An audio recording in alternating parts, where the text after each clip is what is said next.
Hi மக்களே. Heart beat season 3ல இந்த வாரம் என்ன நடந்துச்சு அப்படிங்கிறது தாங்க இந்த வீடியோவில் நம்ம பார்க்க போகிறோம். எபிசோடோட ஆரம்பத்தில் நம்ம விஜய் தப்பான பெல் அடித்து உள்ளே போனால் அங்கே ஒரு தேவதை கதவை திறக்குது.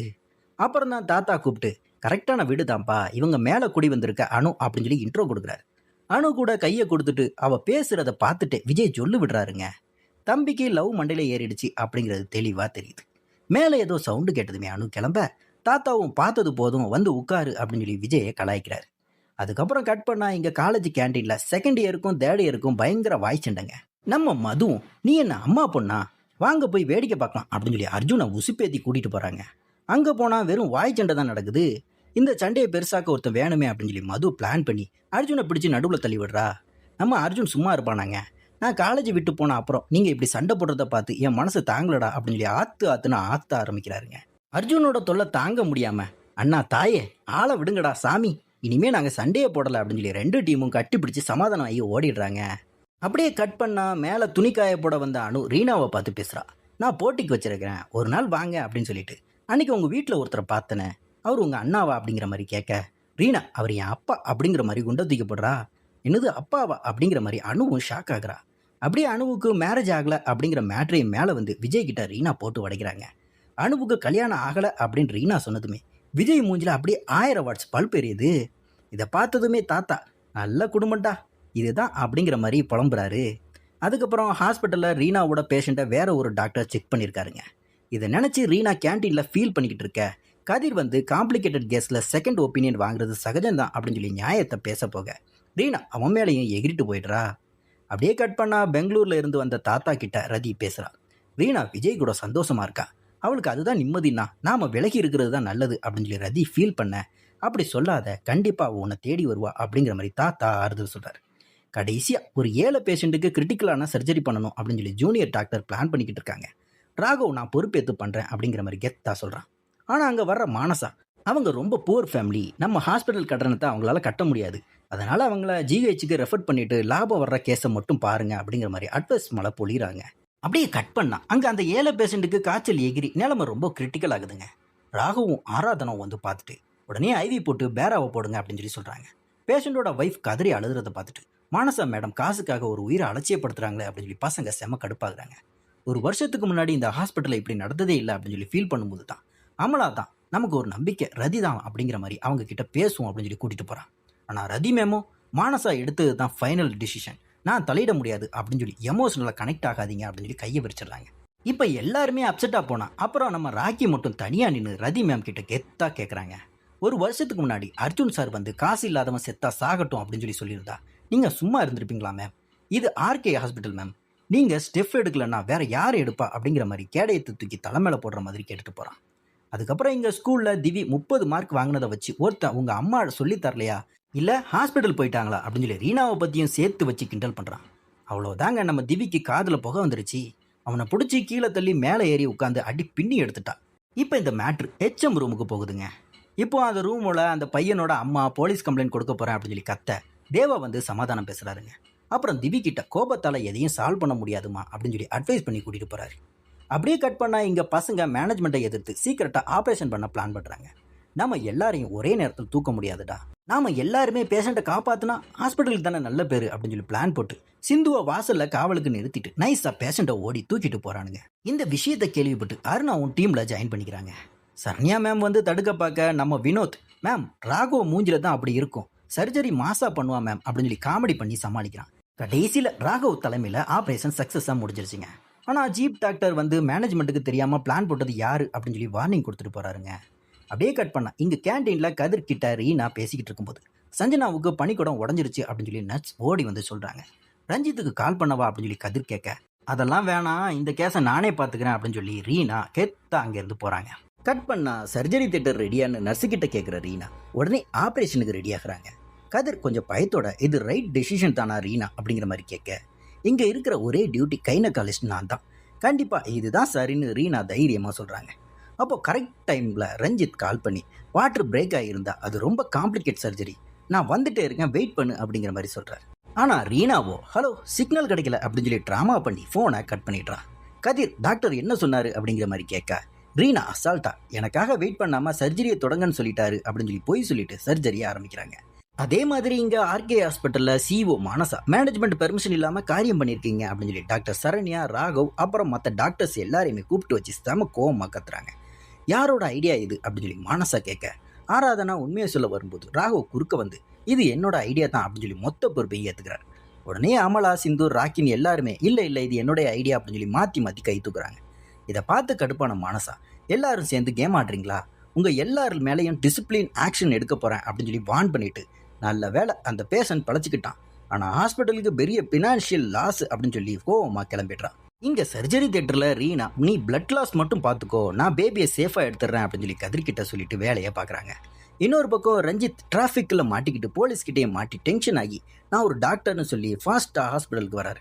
ஆனால் அவர் வர்றதுக்குள்ளே ரீனா பேபியை ரொம்ப சேஃபாக வெளியே எடுத்துடுறாங்க.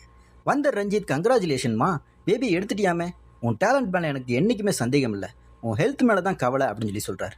அதுக்கு ரீனா, எனக்கு எவ்வளோ ஹெல்த் இஷ்யூஸ் இருந்தாலும் எந்த எமர்ஜென்சியும் என்னால் ஹேண்டில் பண்ண முடியும் அப்படின்னு சொல்லி கெத்தாக பதில் சொல்கிறாங்க. இந்த பக்கம் ஆர்கே ஹாஸ்பிட்டலில் கேன்டீனில் ராகவ் ரிலாக்ஸாக காஃபி குடிச்சிக்கிட்டு இருக்கேன். அங்கே வர்ற அமலா, சிஇஓ அவ்வளோ திட்டியும் நீங்கள் எவ்வளோ கூலாக காஃபி குடிக்கிறீங்க, நம்ம கரியரே கேள்விக்குறியாக இருக்கும் அப்படின்னு சொல்லி புலம்புறாங்க. அதுக்கு ராகவ், அங்கே பாரு அந்த பேஷண்ட்டோட ஒய்ஃப் முகத்தில் எவ்வளோ சந்தோஷம், இந்த ஒரு சிரிப்புக்காக நம்ம என்ன வேணால் பண்ணலாம், நான் கொஞ்சம் ட்ரூடான ஆளாக இருக்கலாம், ஆனால் ஒரு பேஷண்ட் கஷ்டப்படுறதை பார்த்துட்டு சும்மா இருக்க முடியாது, மிஞ்சி போனால் என்ன பண்ணுவாங்க, ஃபயர் பண்ணுவாங்க, அவ்வளோதானே அப்படின்னு சொல்லி ரொம்ப ரெஸ்பான்சிபிளாக பேசுகிறாருங்க. இதை கேட்டு அமலா, நீங்கள் பேசுகிறது ஒரு தெரபிஸ்ட் பேசுகிற மாதிரி இருக்குது அப்படின்னு சொல்லி அவரை பாராட்டுறாங்க. அதுக்கப்புறம் விஜய் வீட்டு மொட்டை மாடியில் அனு துணி காயப்பட வராங்க. அங்கே இருக்கிற விஜய் ஓடி வந்து கூப்பிட்டீங்களா அப்படிங்கிற மாதிரி கேட்க, நான் சும்மா ஹாய் தான் சொன்னேன் அப்படின்னு சொல்லி சொல்கிறாங்க. நீங்கள் பொட்டிக்கு வச்சிருக்கீங்க அப்படிங்கிற மாதிரி ரீனா சொன்னால் நான் கண்டிப்பாக ட்ரெஸ் எடுக்க வருவேன் அப்படின்னு சொல்லி விஜய் விட்டு போட, அங்கே பொண்ணுங்களுக்கு மட்டும்தான் ட்ரெஸ் இருக்குது அப்படிங்கிற மாதிரி சொல்கிறாங்க. நான் ரீனாவுக்கு எடுக்க தான் வருவேன்னு விஜய் சமாளிக்கிறாருங்க. உங்களுக்கு இவ்வளோ பெரிய வயசில் பொண்ணு இருக்கா அப்படின்னு சொல்லி அனு கேட்க, விஜய் அதை இங்கே வச்சு எப்படி சொல்கிறது, நாம் ரெஸ்டாரண்ட் போகலாமா அப்படிங்கிற மாதிரி கேட்குறாரு. ஆனால் அனு, வெளியெல்லாம் வேணாம், நானே வீட்டில் சமைச்சு தரேன், எல்லாரும் சேர்ந்து சாப்பிட்லாம் அப்படிங்கிற மாதிரி சொல்கிறாங்க. இதை சைடில் இருந்து பார்த்த ரீனா, இவ்வளோ கேவலமான ஃப்ளட்டிங்கை நான் பார்த்ததே இல்லை அப்படின்னு சொல்லி கலாய்க்க, விஜய் எனக்கு டச் விட்டு போச்சுமா அப்படின்னு சொல்லி சிரிச்சுக்கிட்டே நழுவுறாரு. அதுக்கப்புறம் இன்டர்ஸ் எல்லாத்துக்குமே ஃபைனல் வார்னிங் கொடுத்து அனுப்பி வைக்கிறாங்க மானசா. வெளியே வந்த உடனே நம்ம ஒரு டீமாக நின்று இந்த விஷயத்தை பண்ணியிருக்கோம், இதை பார்ட்டி செலிப்ரேட் பண்ணுவோமா அப்படின்னு சொல்லி ராகவ் டீம்ஸ் டிசைட் பண்ணுறாங்க. இன்னொரு பக்கம் அர்ஜுன் காலேஜ் ரிசல்ட் வருதுங்க. அர்ஜுன் சூப்பராக மார்க் வாங்க, வினோத் கம்மியாக வாங்குறான், மது எல்லா சப்ஜெக்ட்லேயும் ஃபெயில், டாப்பர்னு சொன்னியடி அப்படின்னு சொல்லி அர்ஜுன் கேட்க, ஃபெயில் ஆனதுக்கு தான் மெயினாக பார்ட்டி பண்ணணும், எங்களை வெளியே கூட்டிட்டு போ ப்ரோ அப்படின்னு சொல்லி வினோத்தும் மதுவும் அர்ஜுனை கரெக்ட் பண்ணுறாங்க. அதே மாதிரி ரதி மேம் வீட்டில் திவி காயங்களோட உட்காந்துருக்காங்க. ரதி கூப்பிட்டும் முகத்தை காட்டாமல் பேச, கிட்ட வந்து பார்க்கும்போது தான் திவியோட மூஞ்சில் அடிபட்டுருக்கு. கீழே விழுந்துட்டேன் அப்படின்னு சொல்லி திவி பொய் சொல்ல, தேவ் குறுக்க வந்து ஸ்கூலில் ஒரு பையனை அடித்து பிரச்சனை பண்ணிட்டா அப்படின்னு சொல்லி உண்மையாக உடைக்கிறார். டென்ஷனான ரதி என்ன ஆச்சுன்னு கேட்க, திவி பயங்கர கோபத்தில் வெடிக்கிறான். உன்னால தான் எல்லாமே, நீ ஒரு பக்கா செல்ஃபிஷ், ரீனா அக்கா வாழ்க்கையும் பாழாக்கிட்ட, ஏன் வாழ்க்கையும் பாழாக்கிட்ட, ஒருவேளை நான் ரீனா அக்கா இடத்துல இருந்திருந்தா என்னையும் தூக்கி போட்டிருப்பல்ல, நீ காட்டுற பாசமே எனக்கு டவுட்டாக தான் இருக்குது அப்படின்னு சொல்லி கண்ட மெடிக்கி திட்டுறாங்க. தாங்க முடியாமல் ரதி திவியை அரைஞ்சிட கோவத்தில் பொருளை தூக்கி அடித்து உடச்சிட்டு, இப்போதே சொல்கிறேன் நீ ஒரு செல்ஃபிஷ் அப்படின்னு சொல்லி கத்திட்டு போகிறாங்க திவி. கட் பண்ணா வீட்டில் விஜய் ரொம்ப பிஸியாக டேபிள் எல்லாம் செட் பண்ணி கேண்டில்ஸை ஏற்றி வச்சுக்கிட்டு இருக்காருங்க. இதை பார்த்தா கணேஷ் அங்கிளும் ரீனாவும் யாரோ பெரிய கஷ்டம் வராங்க போலையே அப்படின்னு சொல்லி டீஸ் பண்ணுறாங்க. அதுக்கு விஜய், மாடி வீட்டில் இருக்கிற அனு இன்னைக்கு குக் பண்ணிட்டு எடுத்துகிட்டு வராங்க, நாம் கொஞ்சம் ப்ரெசிட்டபிளாக இருக்கணும்ல அப்படிங்கிற மாதிரி சொல்கிறார். அதுக்கு தான் இந்த ஒயிட் ஷர்ட் அண்ட் பெர்ஃப்யூம்லாம் வாட்ச் எல்லாம் போட்டிருக்கீங்களா அப்படின்னு சொல்லி கணேஷ் அங்கிள் கலாய்க்க விஜய் சமாளிக்கிறாருங்க. அப்போ கரெக்டாக அனு டின்னர் எடுத்துகிட்டு உள்ளே வராங்க. அவங்க அழகாக ட்ரெஸ் பண்ணிட்டு வந்ததை பார்த்த கணேஷ் அங்கிள், இங்கே தானே வர்ற, இதுக்கு எதுக்கு இப்படி ட்ரெஸ் அப்படிங்கிற மாதிரி கேட்க, டின்னர்னாலும் நம்ம ப்ரெசென்டபுளாக இருக்கணும்ல அப்படின்னு சொல்லி விஜய் சொன்ன அந்த அதே வார்த்தையை அனுபவம் சொல்கிறாங்க. எல்லாருமே சேர்ந்து டின்னரை ஜாலியாக என்ஜாய் பண்ணிக்கிட்டு பெங்களூர் நைட் லைஃப்பை சுற்றி பார்க்க பப்புக்கு கிளம்புறாங்க. இன்னொரு பக்கம் வினோத்தும் அர்ஜுனும் ஹாஸ்டல் வாசலில் மதுவுக்காக வெயிட் பண்ணிட்டு இருக்காங்க. வினோத், நான் தம் அடிக்கவா அப்படிங்கிற மாதிரி கேட்க, அர்ஜுன் கண்டிப்பாக கூடாது அப்படிங்கிற மாதிரி சொல்கிறார். அப்போ கரெக்டாக மது பயங்கர அழகாக சாரி கட்டிக்கிட்டு வராங்க. அவங்கள பார்த்ததுமே அர்ஜுன் ஒரு நிமிஷம் அப்படியே ஸ்டன் ஆகி நிற்கிறாருங்க. எதுக்கு சாரி கட்டிட்டு வந்திருக்க அப்படிங்கிற மாதிரி கேட்க, எல்லாம் எனக்கு தெரியும், வா போகலாம் அப்படிங்கிற மாதிரி கெத்தா காரில் ஏறாங்க மது. அதே மாதிரி வீட்டில் ரதி மேம் திவி பேசினதை நினச்சி ரொம்பவே நைட்டு ஃபுல்லாக அழுதுகிட்டே இருக்காங்க. அவங்கள கன்சோல் பண்ணுற தேவ், நான் ஏற்கனவே ரீனாவை இழந்துட்டேன், இப்போது திவியையும் இழந்துட்டு போகணும், பயமாக இருக்குது, அவள் என்னை புரிஞ்சிக்கவே மாட்டேங்கிறா அப்படிங்கிற மாதிரி ரதி புலம்புறாங்க. அதுக்கு தேவ், அவள் டீனேஜ் பொண்ணு, இந்த வயசில் எல்லாரும் பண்ணுற சேட்டை தான் அது, நாம தான் அவங்களுக்கு கொஞ்சம் ஸ்பேஸ் கொடுக்கணும், அப்போ தான் என்ன தப்பு பண்ணியிருந்தாலும் நம்மக்கிட்ட சொல்லுவாங்க, கவலைப்படாத எல்லாம் சரியாயிடும் அப்படிங்கிற மாதிரி தைரியம் சொல்கிறாங்க. அதே மாதிரி ஆர்கே ஹாஸ்பிட்டலில் டாக்டர்ஸ் எல்லாருமே சேர்ந்து பார்ட்டி பண்ண ஒரு பப்புக்கு வராங்க. அதே பப்புக்கு அர்ஜுன், மது, வினோத் வராங்க. இன்னொரு பப்பில் விஜயும் அனுவும் வராங்க. கூடவே அவங்களுக்கு ஸ்பேஸ் கொடுத்துட்டு ரீனாவும் வராங்க. அர்ஜுன் கிட்ட மது, நான் குடிக்கட்டுமா அப்படிங்கிற மாதிரி கேட்க அர்ஜுன் ஓகே சொல்கிறார். இதை பார்த்து வினோத், எனக்கு தம்முக்கு கூட பெர்மிஷன் இல்லை, இவளுக்கு குடிக்க மட்டும் பெர்மிஷனா அப்படிங்கிற மாதிரி மனசுக்குள்ளே புலம்புறார். இன்னொரு பக்கம் விஜய் அனு கிட்ட சம்திங் ஹாட் அப்படிங்கிற மாதிரி சொல்லி சரக்கு ஆர்டர் பண்ண ரீனா கிட்ட விஜய் பெர்மிஷன் கேட்குறாரு. அதுக்கு ரீனாவும், நீங்கள் ஃப்ளட் பண்ணுறதை பார்க்கவே செம ஃபன்னாக இருக்குது, என்ஜாய் பண்ணுங்க அப்படிங்கிற மாதிரி சிரிச்சுக்கிட்டே சொல்கிறாங்க. அங்கே அர்ஜுன் தனியாக உட்காந்துருக்கிறத பார்த்த ராக்கி ஓடி வந்து அவரை கட்டி அணைச்சி லைட் மோடில் பேசுகிறாருங்க. அதுக்கப்புறம் ஆர்கே ஹாஸ்பிட்டல் இன்டர்ன்ஸ் எல்லாரையுமே இன்ட்ரடியூஸ் பண்ணிட்டு அந்த சிஓ மானசா பண்ணுற டார்ச்சர் தாங்காம தான் நாங்கள் இப்படி ரிலாக்ஸ் பண்ண வந்திருக்கோம் அப்படின்னு சொல்லி ராக்கி அர்ஜுன் கிட்ட புலம்புறாரு. அதே மாதிரி ரீனா தனியாக நின்றுட்டு இருக்கும்போது அங்கே அவரோட காலேஜ் ஃப்ரெண்ட்ஸோட வந்த கதிரை பார்க்குறாங்க. இன்னைக்கு பார்ட்டின்னு என்கிட்ட சொல்லவே இல்லை அப்படின்னு சொல்லி ரீனா கேட்க, நாம ஒன்றும் அவ்வளோ க்ளோஸ் இல்லையே அப்படிங்கிற மாதிரி கதிர் சொல்கிறாருங்க. கதிரோட ஃப்ரெண்ட்ஸ் ரீனா கிட்ட, இவன் எப்போ பார்த்தாலும் உங்களை பற்றியே பேசிக்கிட்டு இருப்பான், உங்களை இவனுக்கு ரொம்பவே பிடிக்கும் அப்படிங்கிற மாதிரி போட்டு கொடுக்குறாங்க. உடனே கதிரும் தைரியத்தை வர வச்சுக்கிட்டு, நாம் ஒரு டேட் போகலாமா ரீனா, ஃப்ரெண்ட்ஸை விட கொஞ்சம் அதிகமாக எனக்கு உங்களை ரொம்பவே பிடிக்கும் அப்படிங்கிற மாதிரி கேட்குறாரு. ரொம்ப ஃபாஸ்ட்டாக போறிய கதிர் அப்படிங்கிற மாதிரி ரீனா கேட்க, எனக்கு 30 வயசாயிடுச்சு, தலைமுடியெல்லாம் கொட்ட ஆரம்பிச்சிருச்சு, இதுக்கு மேலேயும் ஃபாஸ்ட்டாக இல்லைனா எப்படி அப்படிங்கிற மாதிரி கதிர் கேட்க ரீனா அரை மனசா ஓகே சொல்கிறாங்க. கதிர் செம ஹாப்பி ஆகிடுறாருங்க. அதுக்கப்புறம் அனு விஜயை பார்த்து, இந்த அவுட்டிங் ரொம்ப நல்லா இருந்துச்சு, அன்னைக்கு என்கிட்ட ஏதோ சொல்ல வந்தீங்களே அப்படிங்கிற மாதிரி ஆரம்பிக்க, அதுக்கு விஜய் யூ ஆர் பியூட்டிஃபுல் அனு அப்படிங்கிற மாதிரி சொல்ல அனு அப்படியே ஃப்ளாஷ் ஆகுறாங்க. இந்த பக்கம் அர்ஜுன் மதுவையும் வினோதையும் ஹாஸ்டலில் ட்ராப் பண்ணுறாரு.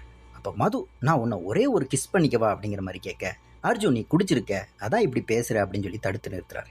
எனக்கு உன்னை பிடிக்கும், நீ க்யூட்டாக பேசுகிற, இப்போதைக்கு இது போதும் அப்படிங்கிற மாதிரி சொல்லி அர்ஜுன் ஹக் மட்டும் பண்ணிக்க சம்மதிக்கிறாருங்க.